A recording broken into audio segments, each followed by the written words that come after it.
DSA 김대현입니다. 제가 이제 제 컨설팅사 차리고 나서 예전에 이땡잼 그 다음에 윌땡스 뭐 땡을 붙여야 된다 하더라고요. 2015년도에 고샤온가 쪽에 출강하고 나서 홍보가 너무 안 되는 거예요. 그러니까 광고 지원이 너무 안 이루어져서 제가 그때 저는 그때 파트너라고 생각한 분이 알아서 잘 이렇게 홍보 마케팅을 해주겠거니 하고 있었는데 학원 홍보만 되고 왜 그러냐면 제가 컨설팅사 차리고 나서 저희 합격생분들이 답답해 하세요. 제가 광고를 잘 안 하니까 홍보도 안 하고, 이전에 이제 고시학원가 쪽 출강할 때도 학원 자체에서도 홍보나 광고를 잘 안 하고 하니까 합격생분들이 카페에다가 글 올리고 댓글 달고 이랬어요. 달아줬어요. 답답하니까. 이번에 제가 이제 컨설팅사 오픈하고 제가 이제 직접 한번 들어가서 달기도 하고 글 올리기도 하거든요. 왜냐하면 이제 저 같은 경우에는 인원은 그렇게 많지는 않지만 전국 각지에서 다 오세요. 서울, 대전, 경기, 강원도에서까지 오시고 전국 각지에서 오세요. 도시별로 와요. 뭉쳐요. 그래서 1차 코칭만 듣고 하는데 제가 이제 고민하다가 이론 부분만 따로 뺐어요. 이론이 너무 길어가지고 빼고 이제 진행을 했는데, 그래서 이제 제가 컨설팅사 오픈하고 카페에 직접 올렸거든요. 올렸더니 조회수가 더 많아요. 제 개인 블로그며 이쪽이. 자, 정말 진짜 속은 기분. 네. 이 말씀 드린 이유가 뭐냐면 카페 들어가서 보니까 제가 이제 나오고 나서 PT윤 선생님이란 분이 지금 강의를 하시고 계시는 것 같더라고요. 강의를 하시고, 기존에 스티마 선생님이 좀 유명했잖아요. PT윤 선생님도 이제 지금 노량진에서 하니까 이제 많이 이렇게 유명해지신 것 같더라고요, 같이. 그분이 그 글을 올렸는데, 부산시에 기출에 보면 면접학원 어디 다녔냐, 왜 똑같은 답변이냐, 무슨 기출이 나온다. 그래서 뭐 본인이 추정컨대 부산에 모 면접학원에서 모범 답안을 제시하는 것 같다, 뭐 이런 식으로 이제 뭐 걱정 어린 글을 올리셨어요. 부끄러운 일입니다. 그죠? 이제 서울에 계신 선생님까지. 근데 그게 그 학원만 그런 게 아니에요. 제 기준에서 봤을 때 제가 고시학원가 쪽에 2015년도에 오고 나서 쭉 강의를 하면서 보니까 다른 곳도 본인들은 모범 답안이 아니라고 생각하겠지만 모범 답안식으로 가르치는 곳이 꽤 많았어요. 거의 대다수였어요. 그러니까 2015년도 이전에는 공무원 면접 강의가 형식적으로 진행됐단 말이에요. 지금 지방직은 그래도 계속 이제 짧게 진행하잖아요. 그러니까 누구를 탓할 게 안 돼요. 제가 볼 때는 부산에 이제 그 선생님이 얘기하신 곳이 유명하긴 해요. 왜냐면 거기가 이제 모범 답안을 제시해서 달달 외우게 하고, 그 부분을 제가 2015년도에 지적을 많이 했어요. 그 다음에 제가 이제 부산이나 서울의 노량진의 고시학원 관계자분들 만나서 이야기를 할 때 그걸 이야기를 많이 했어요. 그럼 모범 답안식으로 가면 경험 질문이나 상황 질문에 대한 측정 요소를 측정할 수가 없다. 지금이야 형식적으로 운영돼서 잘 모르겠지만 앞으로 계속 강화되면 데미지가 커진다 얘기를 많이 했거든요. 해도 본인들은 어쩔 수 없어요. 왜냐하면 고시학원가나 그런 스피치 학원가들은 박리담회로 많이 받아야 된단 말이에요. 수백 명을 받아놓고 가르치는데 모범 답안식으로 제시 안 하면은 어떻게 그 인원을 쳐낼 거냐고요. 못해요. 그게 어떻게 가능해요? 불가능하죠. 안 됩니다. 그렇게밖에 안 돼요. 그러니까 이제 어떻게 하냐면 문장 안에다가 키워드만 딱딱 비우게 한 다음에 여기에 본인 단어 넣기 해요. 제가 기함을 했어요. 그 다음에 제가 이제 나오는 문구 같은 거 따라 하더니 뭐 본인만의 답변 만들기, 자아성찰을 통한 본인만의 답변 만들기라는 듯만 뭘 하는지 아세요? MBTI를 해요. 깜짝 놀랐어요, 제가. 개인의 인생관을 도출하는 것이 어떻게 MBTI로 인생관을 도출해요? 제가 말하는 자아성찰인 건 본인이 어떻게 살아왔는지, 성장 환경이 그 사람에게 미치는 영향력이 크단 말이에요. 우리는 환경적인 요소에 의해서 무언가 사람의 어떤 성향이 결정된단 말이에요. 물론 다 100%는 아니지만. 그러면 제가 말하는 자아성찰이란 건 본인이 어떻게 살아왔는지, 어떤 환경 속에서 어떻게 살아왔고, 그런 상황, 그런 환경 속에서 나가 생각하는 인생의 중요 가치관이 무엇인지를 생각하는 시간을 가지는 거. 거기에 대해서 진단 도구를 통해서 제가 심층 면접을 통해 심층 상담을 통해서 이렇게 추출해 나가는 거는 제가 개발한 거예요. 근데 성격 진단 도구를 넣어요. MBTI. 기함을 했어요. 노량진도 마찬가지였어요. 노량진은 아닌 것 같죠?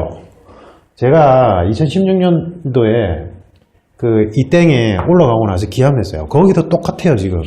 저희 서울에서 유명 면접학원 다 다니고, 한 3-4번씩 떨어지고 부산으로 오시는 분들이란 말이에요. 저한테 지금 제 밀착 소수 그룹 코칭반으로 오시는 분들. 누가 누굴 탓할 게 안 돼요, 제가 볼 때는요. 그게 학원 구조가 그래요. 이렇게 많은, 몇백 명씩 봤는데 어떻게 그게 모범 답안이나 비전문가들 분반장으로 앉혀놓고 안 하면 어떻게 그걸 쳐내요? 그게 불가능하죠. 그렇게 돼요. 그렇게 될 수밖에 없어요. 물론 아까 얘기한 그 피티온 선생님 그렇게 한다는 게 아니에요. 저는 그분 어떻게 하는지 몰라요. 예, 스티마도 어떻게 하는지 몰라요. 본 적도 없고요. 그러니까 이제 그 학원 관계자분들한테 이야기를 들었던 거예요. 제가 이제 노량진 가서도 강의 개설 요청받고 올라갔을 때 이제 관계자분들은 다 아시잖아요. 그래서 이제 저한테 그 특징을 얘기해 주면서 제가 이게 한 분 한 분씩 관계자분들한테 설명을 드렸단 말이에요. 이게 어떻게 진행해야 되는지 그때 알게 된 거예요. 그래서 그분 말씀이 맞습니다. 모범 답안식으로 하면 절대 안 됩니다. 절대 안 되고 본 영상은 자기소개서 어떻게 작성하는지 작성 요령 알려드리는데 자기소개서는 이게 이렇게 돼요. 채용 프로세스에 있어서 필기 그 다음에 면접이죠. 근데 필기에서 검증을 하고 측정하지 못한 요소를 보완적으로, 보충적으로 측정하는 게 면접이에요. 전체 채용 프로세스에서. 우리가 설계할 때 그렇게 설계를 한단 말이에요. 그러면 여러분들의 필기는 단순한 암기력과 성실력밖에 없어요. 이해력도 아니에요. 여러분들 기출은 그냥 반복된 거, 헌법도 보세요. 헌법 가치관을 키우기 위해서 객관식으로 헌법을 넣는다? 말도 안 되는 소리예요. 객관식에서 그 광범위한 헌법의 분량을 20문제 내는데 거기서 변별력 키우려면 지엽적인 문제로 갈 수밖에 없어요. 그 다음에 헌법은 최고 법규성을 가지고 있고 헌법이 구체화돼서 비로 내리는 게 형사법과 민사법이란 말이에요. 근데 형사법과 민사법에 대한 전체적인 지식도 없이 헌법 판례를 어떻게 이해할 거예요? 형사 판례나 민사 판례 중에 헌법 가치에 위배되는 것들을 이제 올린단 말이에요. 법률 만약에 그러니까 그게 말이 안 되는 거예요. 객관식으로 측정할 수 있는 건 이런 것밖에 없어요. 지식 활용 능력을 측정할 수 있는 객관식은 PSAT밖에 없어요. 근데 이것도 이제는 막 한국의 사교육 시장은 대단합니다. 이것도 뭔가 이 자체를 능력을 끌어올리는 형태가 아니라 끼워 맞추식으로 단맞추식으로 가죠. 그래서 여러분들 시험은 이거밖에 안 돼요. 이게 관계자분들이 이걸 정확하게 아세요.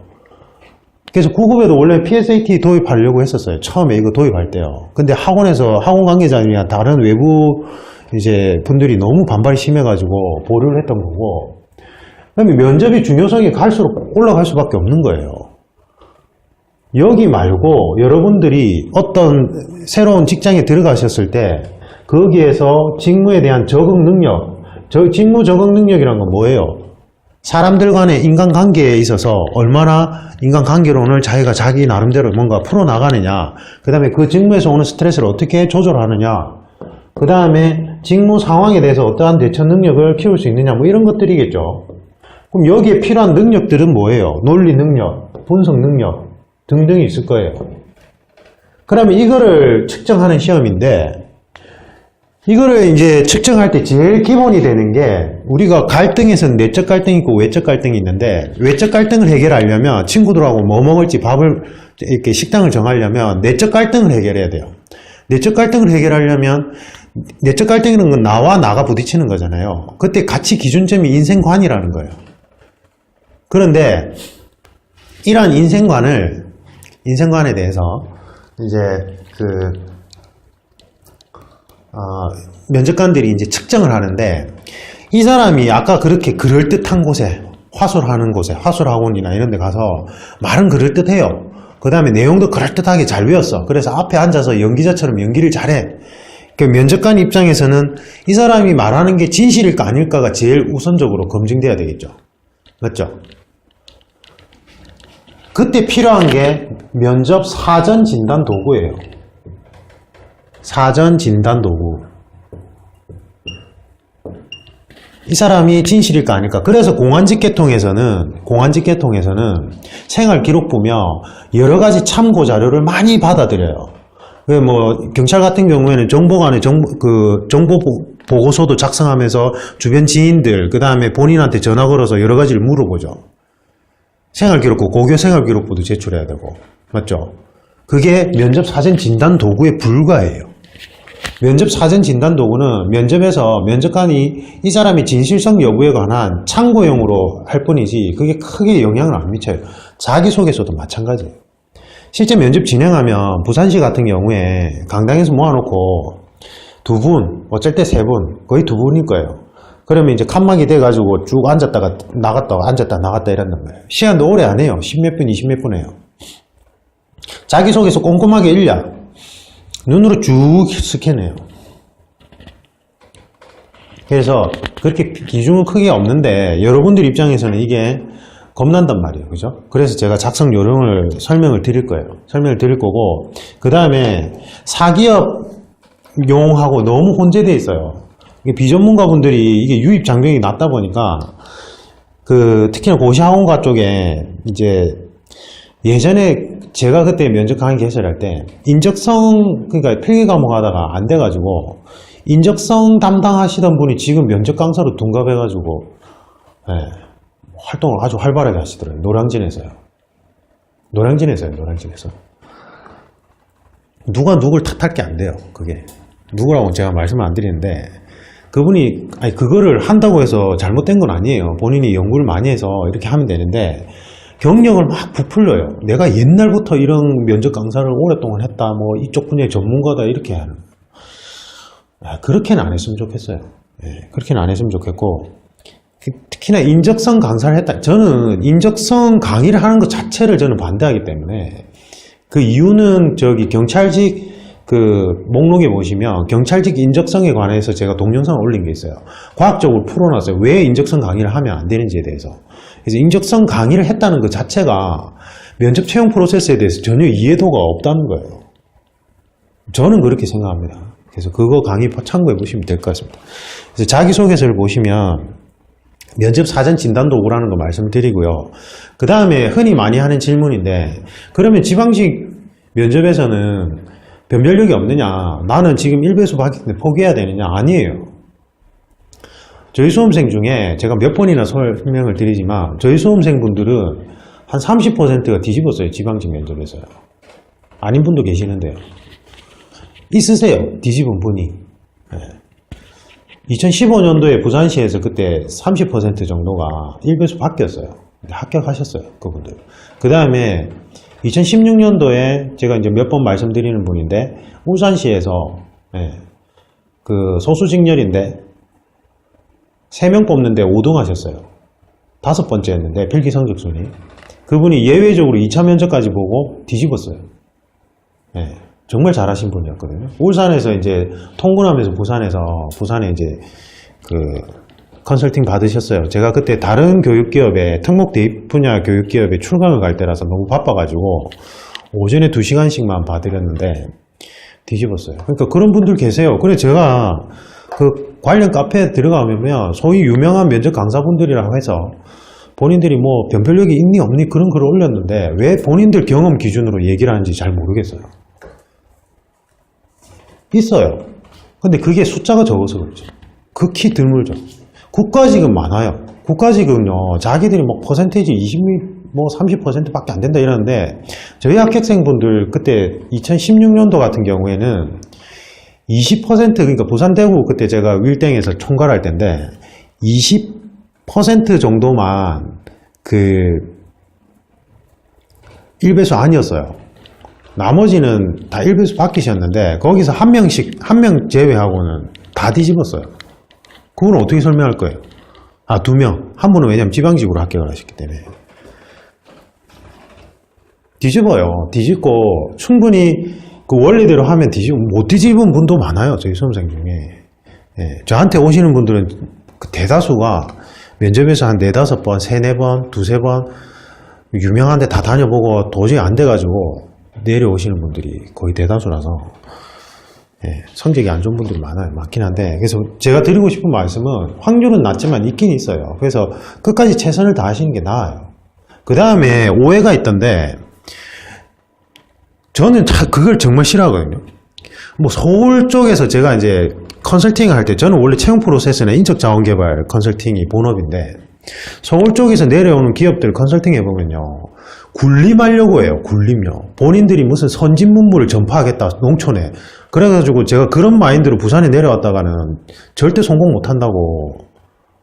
부산 경남권에 거주하시는 분들은 자부심이 있어요. 지금 특목이 활성화되면서 좀 개념이 달라졌지만, 저처럼 고교 평준화 세대는요, 서울대 거의 대다수가 부산 경남권 쪽에서 출신자분들이 꽤 많아요, 꽤.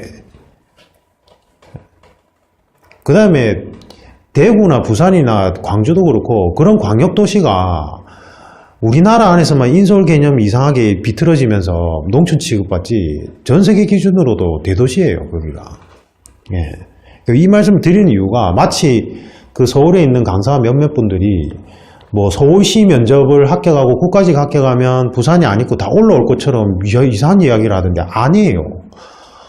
광역도시급 공무원들은 복지나 처우가 훨씬 더 좋아요. 훨씬. 국가직이나 서울시에 비해서. 그래서 오히려 내려오려고 하죠. 고향으로. 그래서 그러니까 저희 수험생들은 보통 이제 이관왕 하시는 분들 많단 말이에요. 동시에 다 붙는 분 아닌데, 거의 대다수가 부산시 공무원으로 가요. 국가직으로 가는, 남자분들은 이제 예외적으로 국가직, 이제 직렬에 따라서 국가직을 선호하기도 하는데, 아니에요. 제가 이 말씀 드리는 건 좀 좁은 시야나 본인의 한정된 경험으로 일반화 안 시켰으면 좋겠어요. 그 내용을요. 수험생들이 괜히 혼동하잖아요. 연고지가 서울에 있다면 당연히 서울시 공무원으로 활동하는 게 좋죠. 근데 연고지가 없는데 못 있어요, 거기. 물가도 비싸고, 예. 그렇게 뭐 처우가 좋은 것도 아니고, 다른 광역도시에 비해서. 어쨌든 그렇습니다. 그 다음에 부산시 공무원에 지원하시는 분들이라면 경남이나 경북도 마찬가지고요.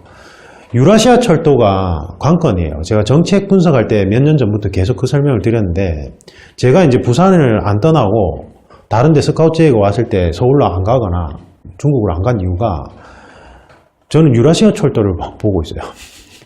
그렇게 되면 중국, 유럽, 그 다음에 러시아 거쳐서 일본과 태평양으로 나가는 최종 물류 중심지가 부산이 돼요. 그거 엄청난 거예요, 그게. 국내의 이제 위상이 달라질 거예요. 도시별 위상이요. 네. 저는 이제 그거 바라보고 있거든요.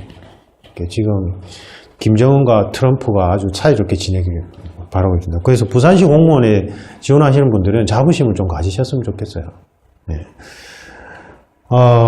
자기소개서, 부산시 같은 경우에는 자기소개서에서 정해진 틀은 없고요. 자기소개서가 사전진단 도구인데 경험 질문과 상황 질문이 이제 믹싱된 경우가 많고, 공기업 공공기관 채용에 있어서 자기소개서에서 핵심적으로 검증하고자 하는 바는 크게 뭐냐면 성장 환경이 이 사람에게 어떻게 영향을 미쳤느냐 이거예요. 그래서 너의 성향은 무엇이냐 이거예요.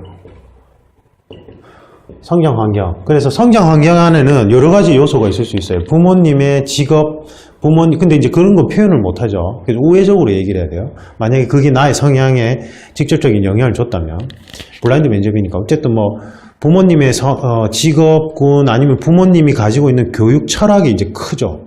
부모님의 교육 철학에 영향을 많이 받는 분들이 많아요. 특히 여성분들 중에 억압되어 있는 분들이 있어요. 이렇게 완벽주의를 추구하고, 그 다음에 거기에 대한 그러니까 스트레스를 많이 받는 분들이 있어요.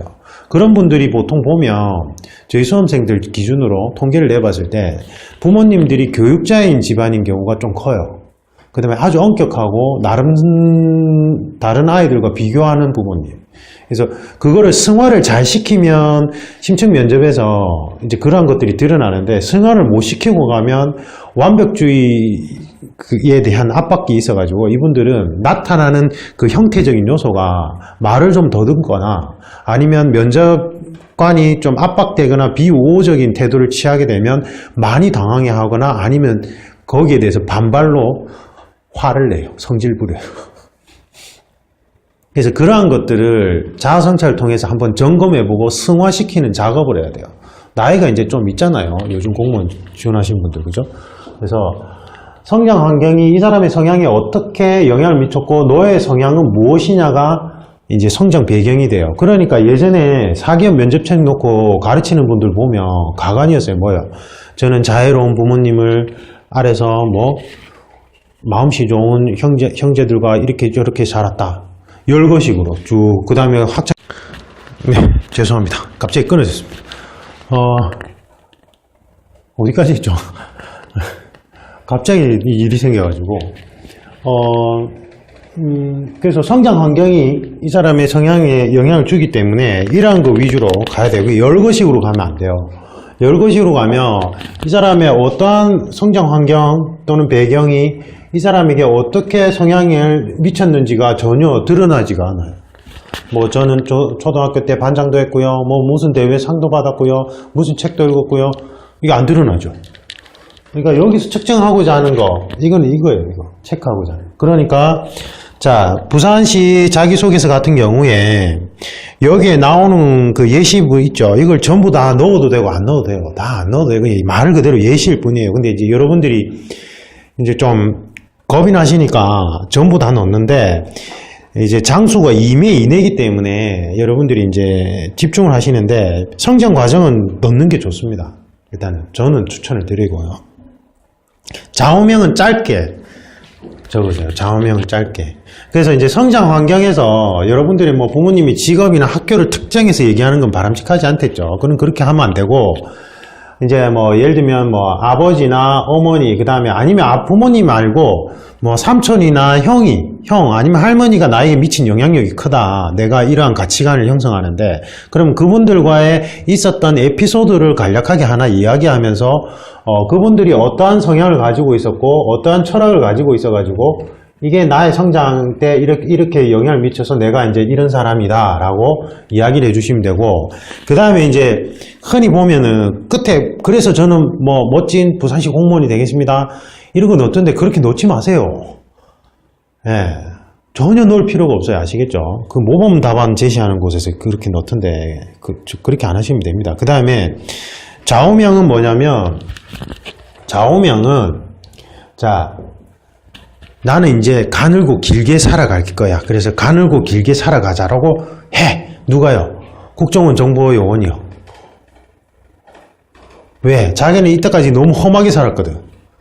짧고 굵게 국가를 위해서 헌신하자. 뭐 이렇게 했는데 뭐 일을 하다가 회의감이 들어가지고 이제는 뭐 그냥 난 내 가족, 내 안위를 위해서 그냥 가늘고 길게 살란다. 근데 그 일 자체는 자기가 정보부 요원이야. 그래서 그렇게는 안 돼. 뭐예요? 무슨 말이에요? 그러니까 지금 현재 살아가고 있는 패턴이나 형태하고 일치 안 해도 돼요. 좌우명은 내가 이렇게 살아가고 싶다 이거예요. 네, 그거를 적으면 돼요. 그 다음에 거기에 대한 이유를 적으시고, 왜 가늘고 길게 살아가는지, 사회에 유익한 사람이 되자라는 게 제 좌우명입니다. 왜? 나는 원래 어릴 때 가난하게 자라서 사업하는 데 관심이 많았고, 그래서 사업을 해서 돈을 좀 벌어봤는데 항상 허무하더라. 허무하고 그런 찰나에 주변에 뭐 누구 어떤 뭐 이웃을 우연히 돕게 됐는데 그때 진짜 희열과 보람이 있더라. 그 뒤로는 돈을 버는 게 다가 아니라 우리 공동체에 내가 어떤 형태로 이바지를 할 수 있는지에 대해서 관심을 가지게 되었다. 그래서 나의 좌우명은 우리 공동체에 뭐 우리 사회에 유익한 인간이 되자이다 라고 뭔가 설명이 들어가야 된다는 거예요. 그 근거가요. 그러니까 여러분들 시험은 다 논술문이에요. 그래서 주장과 근거가 명확하게 들어가야 돼요. 근데 이게 전부 다 못 넣죠. 분량 제한이 있으니까요. 그래서 선택과 집중을 하셔서 짧게 놓고 나머지는 후속 질문으로 유도를 하셔야 돼요. 자, 면접 사전 진단 도구를 보고 면접관이 질문을 할 때는 여기에 적은 내용이 사실이냐는 검증형, 서류 검증형 질문을 넣을 수도 있고요.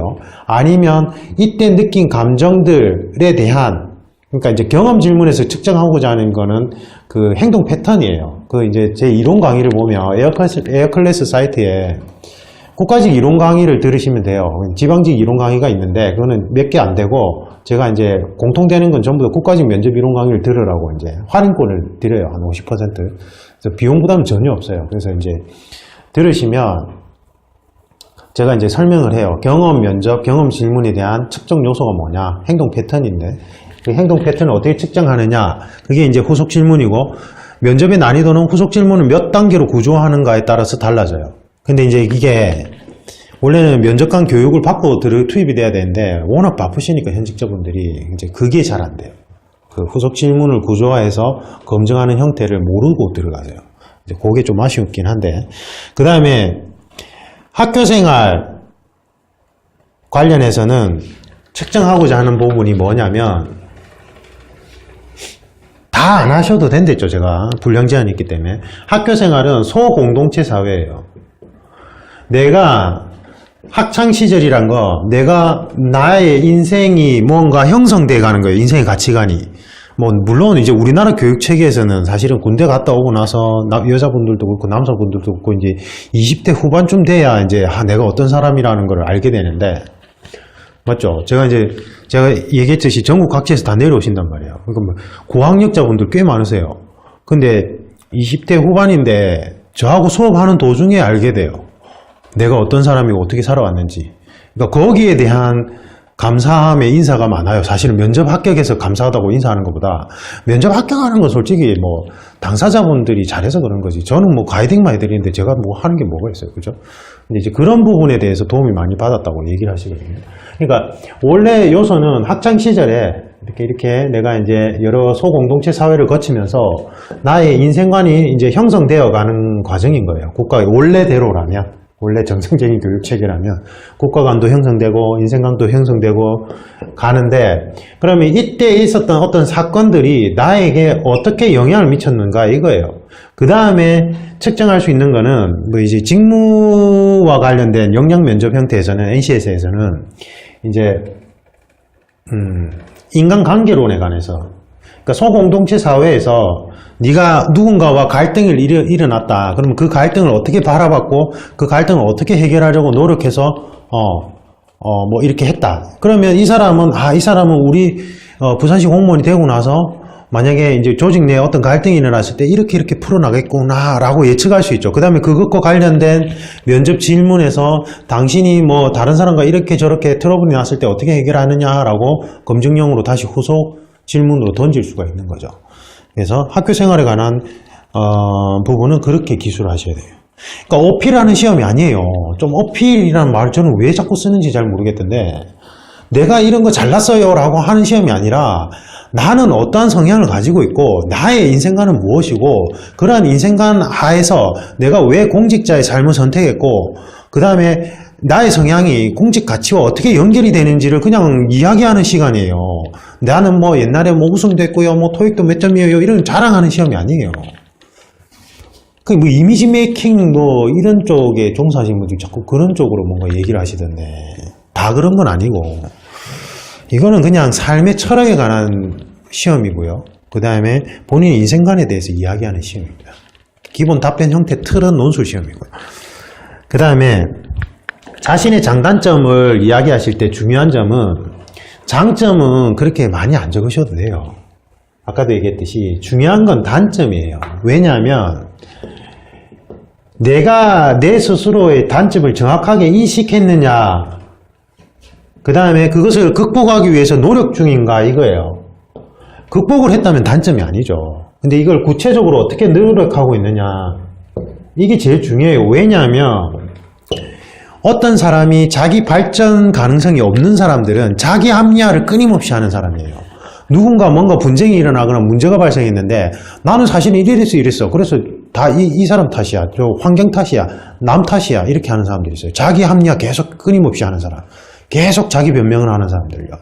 그런 사람은 본인이 부족한 부분을 정확하게 인식을 못하고 있기 때문에 발전 가능성도 없고 조직의 화합 측면에서 아주 저해 요소가 돼요. 이런 사람들은. 그거를 측정하기 위한 요소예요. 이거는. 그래서 내가 단점을 어떻게 인식했는지 구체적인 에피소드를 언급 안 하더라도 나는 뭐 그냥 너무 완벽주의를 추구하는 것 같고 거기에 대해서 압박을 많이 받더라. 강박관념이 좀 있는 것 같더라. 그래서 그렇다 보니까 좀 이게 정해진 시일이 있는 그런 임무에서는 좀 뭔가 느리고 답답해 하더라. 근데 난 사실은 이런 단점이 요렇게 해서 형성된 것 같다. 그래서 내가 지금 구체적으로 어떻게 노력 중이다. 이렇게 가야 돼요. 이거는. 지금 제가 간략하게만 설명드리고 있습니다. 노력 방법은 구체적으로 들어가야 돼요. 예를 들면 내가 울컥울컥 하는 성향이 있어. 부산 분들은 해안가에 있는 분들은 대체로 그런 경향이 강해요. 좀 울컥해가지고 하는 대신 뒤끝은 없고 이런 스타일인데 그럼 내가 울컥할 때 어떻게 하느냐. 나는 화장실에 들어가서 거울을 보면서 크게 심호흡을 몇 번 한 다음에 이미지 트레이닝 한 후에 나온다. 그래도 잘 안 되더라. 근데 그렇게 하려고 노력 중이다. 이렇게 돼요. 근데 그런 구체적인 노력 방법도 없이 저는 울컥해서 거기에 대해서 인식하고 자제하려고 노력 중입니다. 이래보면 그래서 뭐 어떡하라고. 네가 그래서 뭐 어떻게 노력 중인데 이렇게 되는 거예요. 구체화된 노력 방법이 들어가야 되고 그게 지금까지 계속 그렇게 노력 안 했어요. 안 하다가 면접 준비 기간 동안 이게 문제라고 인식하고 면접 준비 기간 동안 뭔가 방법을 찾아서 노력했다면 그거 얘기하셔도 돼요. 시기가 뭐가 중요해요. 내가 내 단점을 스스로 알게 되었고 그것을 구체적으로 어떻게 노력 중인가가 들어가면 되고 그 다음에 제가 분석해 본 바로는 대다수가 장점과 단점이 양면의 동전의 양면처럼 그렇게 돼 있어요. 그러니까 사실은 완벽주의를 추구하는 분들은 전략적인 분들이 많고요. 경우의 수를 고려하셔가지고 강박 증상이 있는 분들 고려하시는 분들이 많아요. 그래서 그게 어떠한 업무에서는 장점으로 발현되지만 어떠한 업무에서는 단점으로 활용돼요. 그래서 인적 자원을 배분할 때 중요하게 여겨야 될 요소는 누구나 다 가치 있는 사람이고 이 사람의 가치를 어떻게 적재적소에 활용하는가가 중요해요. 용병수는. 그래서 여러분도 마찬가지예요. 내 단점이 이래서 나 어떻게 이렇게 하면 안 돼요. 내가 단점이 이러한 환경에서는 단점으로 작용하지만 저러한 환경에서는 장점으로 작용될 수도 있다는 걸 자각하고 있어야 돼요. 아시겠죠? 그 다음에 지원 동기 중요합니다. 지원 동기 중요한데 솔직히 말하면 여러분들 뭐 국가직도 치고 뭐 서울시도 치고 부산시도 치고 아무 곳이나 대라 다 좋다 뭐 이거잖아요. 심지어는 막 경찰 공무원을 같이 섞어서 하기도 하잖아요. 지원 동기는 일단은 왜 공무원인가? 그럼 공무원과 사기업에 다니는 사람들 간의 차이점은 뭐냐? 공익 추구 집단이죠. 그러면 우리 사회에서 공익을 추구한다는 게 어떤 의미를 가지는지를 생각해보고 그걸 본인 문체로 적어야 돼요. 그 다음에 어떤 곳에 막 국어 선생님 필기 과목 강사분을 연결해가지고 막 첨삭을 받고 이러던데 그러지 마세요. 본인 문체로 표현이 들어가야 돼요. 그래야지만 진정성이 전달되고 본인 문체가 아닌 다른 문체가 뒤섞여서 왜곡 현상이 일어나면 가서 막 말을 버벅거리게 돼요.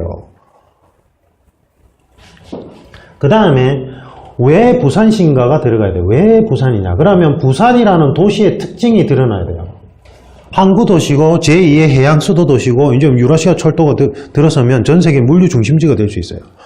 뭐 그러한 것들 거기서 부산이 가지는 어떤 비전들 이 시청 홈페이지에 들어가서 막 조사해 보세요. 그래서 고향이 부산이라면 애항심 그럼에도 불구하고 애항심 뭐 이렇게 들어가야 돼요. 저는 좀 흔들리고 있어요. 미세먼지가 제가 이제 서울 출강을 갔다가 막 빨리 내려오고 안 하고 이게 다른 분야도 마찬가지고 공기가 너무 안 좋은 거예요. 올라갔을 때 특히 지하철 타도 너무 답답하고 근데 부산도 요즘에는 그렇긴 하던데 근데 공기가 좋다라고 생각했는데 이 공기가 전국에서 제일 안 좋아요 지금. 믿었는데 배신당했어요 지금. 오히려 서울이 공기가 더 좋을 때가 많더라고요. 그래서 어쨌든 그럼에도 불구하고 나는 부산이라는 도시를 사랑한다. 왜? 내 가족이 같이 있다. 그 다음에 해안가다. 그리고 뭐 이러이러한 부산의 비전이 있더라. 그래서 나는 왜 공무원이 됐고 왜 부산시 공무원이 지원했는지 그게 나의 삶의 비전과 연결돼서 표현이 돼야 돼요. 아시겠죠? 그 다음에 많이 하는 질문이 사기업체 면접 답변 형식을 보면 앞에 무슨 하나의 문구를 뽑아대요. 발로 뛰는 공무원이 되고자 뭐 이렇게 하나 띄워놓고 내용 적어요. 뭐 그래도 상관없어요. 부산시는 상관없어요. 원래는 공공기관 채용에서는 가급적은 자제해야 되는데 부산시는 거기에 대해서 약간 좀 너그러운 편이에요. 그래서 이제 그거는 상관없어요. 상관없는데 아까도 얘기했듯이 모금 답안 절대 안 됩니다. 그 다음에 다른 분이 첨삭을 해서 본인의 문체가 뒤섞이는 경우도 안 돼요. 그래서 이거는 사전 진단 도구에 불과하니까 본인의 문체가 투박하더라도 상관없어요. 그게 본인 내용을 기술하시고 분량이 정해져 있기 때문에 처음엔 길게 적으세요. 처음엔 길게 적었다가 사실관계를 나타내는 거는 확 줄여버리세요. 한두 줄로. 뭐 대학 학교 생활에서 이 에피소드로 뭐 절도 사건 얘기하는데 뭐 뜨거운 여름날 뭐 학교 동아리실에서 잘생긴 회장과 뭐 좀 찌질한 예비역 뭐 부회장이 있었는데 돈이 분실되었고 뭐 그때 이래저래 하고 뭐 너무 더워서 땀은 많이 나고 이런 것들 사실관계에 필요한 것만 6항 원칙에 의해서 줄여버리고 나머지는 다 삭제해버리세요.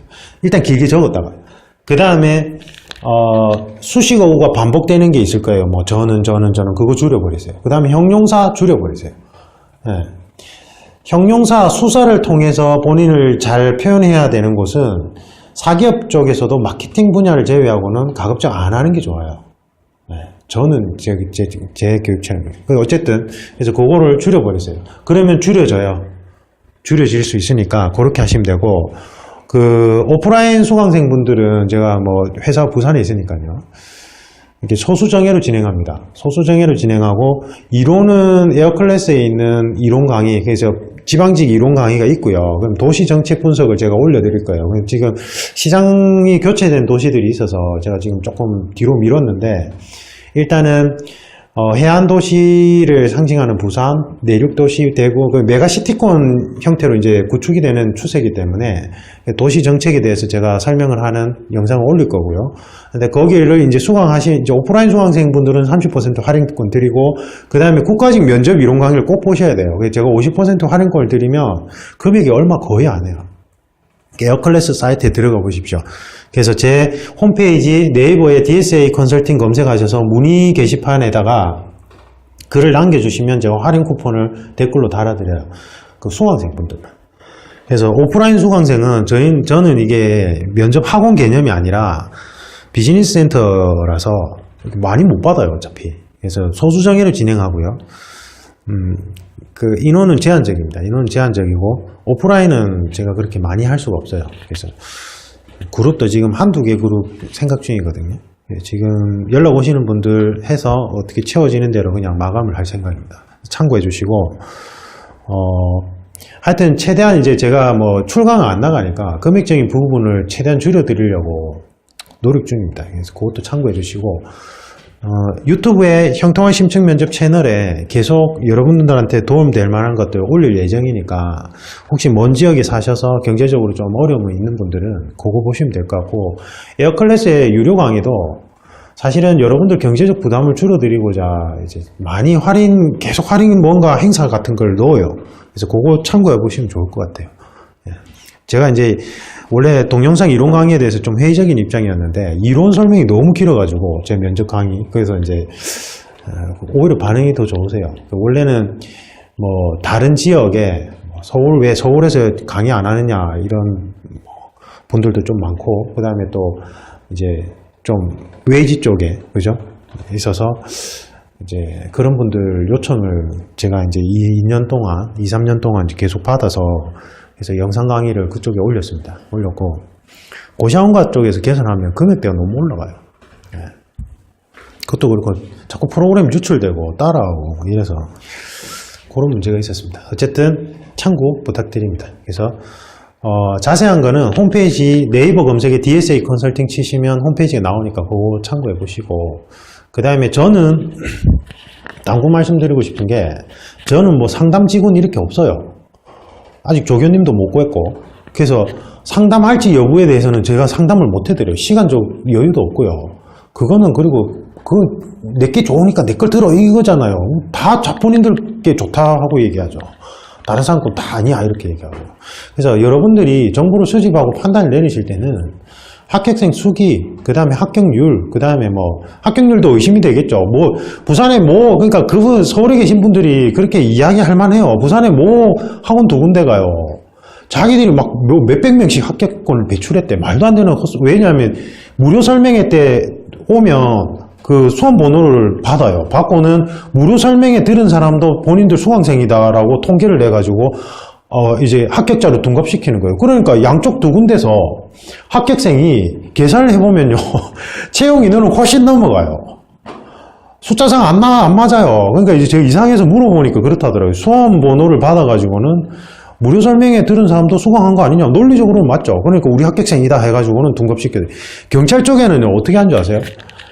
나중에 그 교육원에 올라갈 때 버스 대절하거든요. 그러면 뭐 보험을 위해서 이제 간이 보험을 들어야 되니까 증명사진을 달라 해놓고는 거기 뭔가에 사인을 해버리면 자기 합격생으로 둔갑돼가지고 현수막에 그 사람 얼굴이 쭉 붙어져 있어요. 부산의 모 학원 그런 경우도 있었어요. 네. 그 왜냐면 제가 아는 게 저희 수험생이었거든요. 저희 수험생이었는데 제가 이제 그때 이땡에 있을 때 그 버스를 대절을 못했어요. 학원에서. 그래서 이제 다른 학원에 버스 대절로 갔는데 그 학원 합격생으로 둔갑해서 올라와 있었던 거예요. 그때. 그게 진짜 마케팅을 하도. 그러니까 여러분들이 그런데 현혹되면 안 돼요. 많이 몰려간다고 해서 거기가 왜 잘하는 거냐고요. 많이 몰려가면 오히려 더 안 좋은 거 아니에요. 이게 나의 삶의 철학에 대해서 뭔가 코칭을 받았고 가이딩을 받아야 되는데 선생님 한 분이 그걸 어떻게 다 쳐내요. 그럼 결국은 보조를 두는 거는 어떻게 돼요? 보조 강사분들이 사실은 그분의 전문가분들일까요? 아닐걸요? 네. 근데 많이 가는 데는 잘할 거라는 이상한 생각이 있는 거예요. 제가 예비군 훈련 때요. 예비군 군대 처음 갔을 때 훈련소에서 그 대장님 뭐라는 줄 아세요? 너희들 지금 다 도망가라 한 다음에 우리가 90% 이상을 다 잡아낼 수 있어 이러는 거예요. 왜 그러냐면 도망가 이러면 90%가 우우 뭉쳐서 도망간대요. 한 방향으로.